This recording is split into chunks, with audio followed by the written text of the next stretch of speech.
in history, all 4 belts in the cruiserweight division will belong proudly around the waist of one man.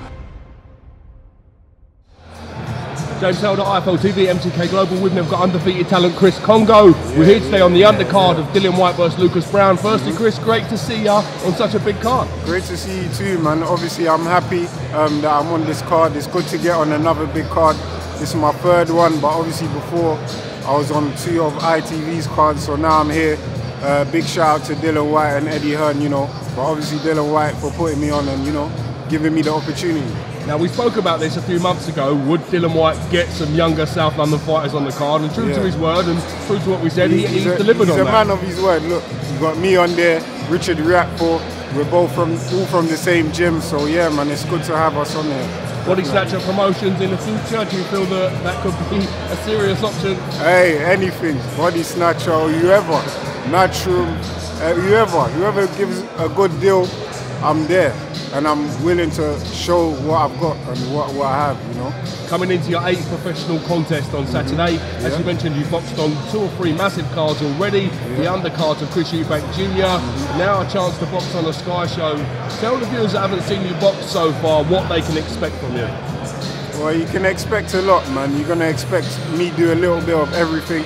I like to, you know, this opponent is coming to win. He's coming forward. He comes in winging, so.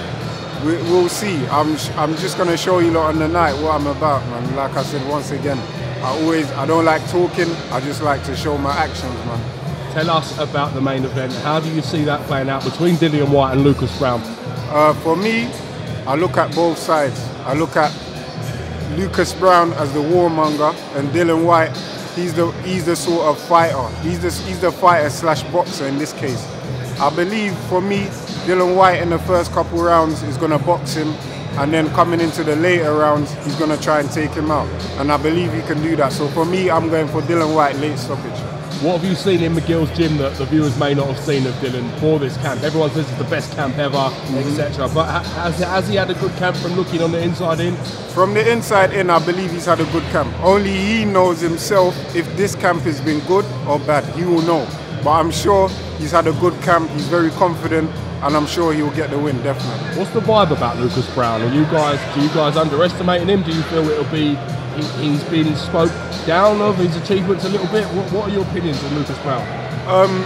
For me, I believe he's just another fighter that's come up. Obviously, he's been caught cheating and whatnot, but I don't look past it. Like I think it was Derek Chisora once said, like, people with licenses, if they get caught speeding, they should just get a ban, you know, and come back into their game. So they have their lessons and make sure they learn from it. So, which I think he's done, and he's come back. But I think his time is almost over now, man. And it's sort of Joshua, Dillian White's time to obviously push on for world title stages.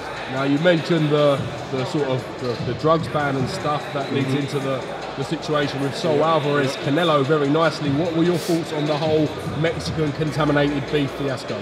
Right. My thoughts on that is, if you knew that fighters was getting tested in terms of, was getting found positive in terms of that, why would you go and eat that? First of all. Second of all, you got a camp, you can go to different other countries to train. So for me, I believe it wasn't the meat. It must have been something he was taking already, and he just got caught and blamed it on the meat.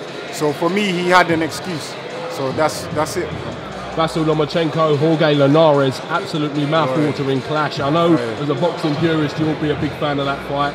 Break it down for me in your own words. I actually even want to go out there. If I can get the funds to go out, I will go. So for me, it's going to be a top-class fight. I don't even know who's going to win that one there. But Lomachenko, he's stepping up, right? Lomachenko stepping up. Obviously, you know who Linares is a quality fighter. You've seen him box Crawler twice here in Manchester, in the UK. So I'm expecting fireworks, man. It's going to be great. Joshua Parker the week after Dillian White. Chance for Anthony Joshua to add another belt to his impressive haul, that WBO strap. Yep. How do you see Joshua getting on with Parker? I believe I'm giving Joshua 6 rounds. By the 6th, 7th round, he would have got him out of there. I believe Joseph Parker's not strong enough to trouble Joshua. He's got the speed, yes, but I don't think he's that strong and can try bully Joshua. I think Joshua's a much smarter fighter. He's going to work off his jab, work off his counters, and he's going to knock him out. What have you made about potential talk of a rematch between Anthony Joshua and Dillian White? We've heard Eddie Hearn being very vocal and friendly toward that fight. How does that sit with you? Well, that's a brilliant fight, because we know Dillian White is not going to make the same mistakes, and Joshua is going to come with a different mentality. So now they're both coming in, they're more experienced in the pro game, so they're going to come in now and they're going to obviously use their experience and try to get they're going to both try to get each other out of there. So I mean, it'll be a great fight, but for me, I don't know, this one it'll be a better fight than loads of heavyweight fights that we've seen before. Last message to all your fans and all the new people that are getting a chance to have an introduction to Chris Kongo. Yeah, I just want to say thank you to all my supporters. Make sure you go check out my website, www.chriskongo.com. I'm on there. I'm on the socials at 2SlickChris. Plug in every day, man. Give me a shout. Kongo Nation. Chris, thank you very much for your time. Thank you. First time in history, all 4 belts in the cruiserweight division will belong proudly around the waist of one man.